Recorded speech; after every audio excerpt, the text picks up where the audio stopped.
From the home of the Spirit Quartz, Buchenhout, South Africa, we have a very faint shade of amethyst. So we have the amethyst Spirit Quartz.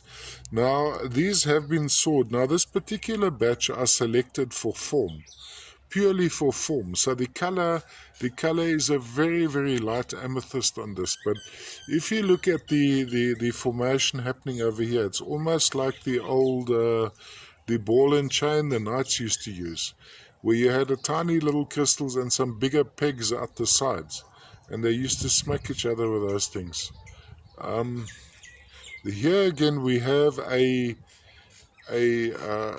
central quartz crystal surrounded by smaller quartz crystals, but nobody really decided to take chance. So there's no predominant typical quartz crystal face on this main crystal.